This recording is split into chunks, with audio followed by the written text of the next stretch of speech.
ઢુવા ગામમાં દારૂબંધી માટે ગ્રામજનોનો ઐતિહાસિક નિર્ણય, વ્યસન મુક્તિ અને સ્વચ્છતા અભિયાનનો પ્રારંભ। ડીસા તાલુકાના ઢુવા ગામમાં દારૂના વધતા જતા પ્રચલન અને તેના કારણે યુવા પેઢી પર થતી નકારાત્મક અસરોને ધ્યાનમાં રાખીને ગ્રામજનોએ એક મહત્વપૂર્ણ નિર્ણય લીધો છે। ઢુવા અંબાજી મંદિર ખાતે આયોજિત સભામાં ગામના ડેપ્યુટી સરપંચ, માજી સરપંચ, દૂધ ઉત્પાદક સહકારી મંડળીના મંત્રી, પંચાયત સદસ્યો, વડીલો, યુવાનો અને રાજકીય સામાજિક આગેવાનો સહિત અંદાજે 400 ગ્રામજનોની ઉપસ્થિતિમાં ગામને સંપૂર્ણપણે દારૂમુક્ત કરવાનો સંકલ્પ લેવાયો છે। રૂરલ પોલીસ સ્ટેશનની રહેમ નજર હેઠળ ઢુવા ગામની અંદર મોટા પ્રમાણમાં દારૂનું વેચાણ થઈ રહ્યું છે। ઢુવાના બીજ જમાદાર સુરેશભાઈ માળી વારંવાર રજૂઆત કરવા છતાં ગામ લોકોની અનેક રજૂઆતો છે, છતાં પણ કાયદેસરની કાર્યવાહી એમના દ્વારા કોઈ કરવામાં આવતી નહીં। પીઆઈને પણ જાણ કરવામાં આવી છે અને કુપટ ગામના કિરણસિંહ કરીને નામ છે, જે અમારા ઢુવા ગામની અંદર દારૂનો હપ્તો લેવા આવે છે, જે ડી સ્ટાફની અંદર છે। જે આવનાર સમયમાં અમે કલેક્ટરને આવેદનપત્ર આપીશું અને ઢુવા ગામની અંદર જો દારૂ બંધ નહીં થાય તો જનતા રેડ પણ કરીશું ગામ લોકો સાથે મળીને। અમારા ઢુવા ગામમાં વ્યસન મુક્તિનું એક અભિયાન ચલાવતા હતા। અઠવાડિયા પહેલાંથી પોલીસ મિત્રોને પણ જાણ કરેલી, જમાદારને પણ જાણ કરેલી, ઢુવા ગામોને પણ જાણ કરેલી। અગાઉ રવિવારે પણ વરસાદના કારણે, સંજોગોના કારણે કોઈ ગામ ભેગું થઈ શક્યું નહોતું, પણ અત્યારે સમસ્ત દરેક 18 આલમ, દરેક જાતિના લોકો અહીંયા ઢુવા ગામમાં અંબાજી માના મંદિરની અંદર ભેગા મળી અને નિર્ણય લીધેલો છે કે સંપૂર્ણપણે ઢુવા ગામમાં દારૂ આપણે બંધ કરવો। આ સભામાં અંબેમાના શપથ લઈને ગામના તમામ દેવોને સાક્ષી રાખીને દારૂબંધીનો નિર્ણય લેવામાં આવ્યો છે। નિર્ણય અનુસાર ગામમાં કોઈપણ વ્યક્તિ દારૂનું સેવન કે વેચાણ કરી શકશે નહીં। જો બહાર ગામનો કોઈ વ્યક્તિ દારૂ વેચતો પકડાશે તો તેને ઢુવા ગામમાં ટાલ કરીને વરઘોડો કાઢવામાં આવશે અને ₹51,000નો દંડ ફટકારવામાં આવશે।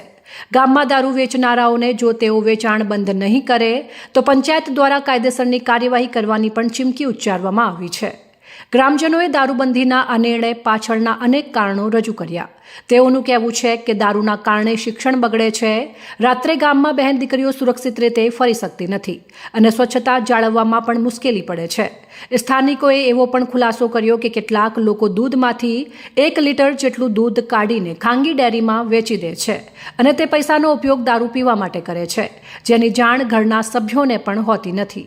આ ઉપરાંત મજૂરીના પૈસા પણ અડધા દારૂ પાછળ અને અડધા હપ્તા ભરવામાં ખર્ચાઈ જાય છે, જેના કારણે પરિવારો આર્થિક સંકળામણમાં મુકાયા છે। હવેથી મોડીને કોઈએ દારૂ પાડવો નહીં, એવા પાદરદેવની, અમારા જે પાદરદેવો કહેવાય છે, જે દરેક દેવો બેઠા છે એમના બધાને સોગંદ ગાધા છે, અંબાજી માના સોગંદ ગાધા છે અને અંબાજી માની સાક્ષીએ બધાએ સંમતિ મળી અને આખા ગામના ભેગા રહી સંમતિ આપી અને વ્યસન મુક્તિ અને દારૂ બંધ કરવા માટેનો નિર્ણય લીધેલો છે।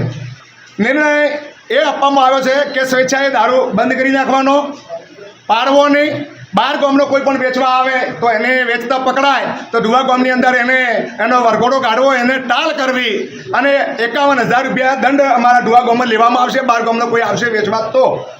ગ્રામજનોએ પોલીસ તંત્ર પર પણ આક્ષેપ કરતા જણાવ્યું કે ઢુવા ગામમાં પોલીસની રહેમ નજર હેઠળ મોટા પ્રમાણમાં દારૂનું વેચાણ થઈ રહ્યું છે।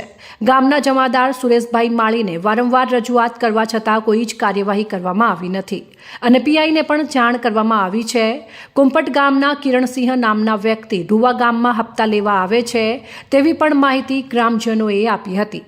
આ બાબતને ગંભીરતાથી લઈને ગ્રામજનોએ પોલીસ તંત્રને તાત્કાલિક દારૂબંધી કરાવવા માટે માંગણી કરી છે। જો આગામી સમયમાં દારૂ બંધ નહીં થાય તો ગામ લોકો દ્વારા કલેક્ટર, એસપી કે ગૃહમંત્રી સુધી જઈને આંદોલન કરવાની પણ ચીમકી ઉચ્ચારવામાં આવી છે। દારૂ વેચતા પકડનારને ₹11,000નો દંડ ફટકારવાનો અને પોલીસ મિત્રો હપ્તા લેતા પકડાશે તો તેમની સામે કાયદેસરની કાર્યવાહી કરવાનો નિર્ણય પણ લેવામાં આવ્યો છે। ઢુવા ગામનો આ સામૂહિક નિર્ણય ખરેખર પ્રશંસનીય છે અને અન્ય ગામો માટે પણ પ્રેરણાદાયક બની શકે છે।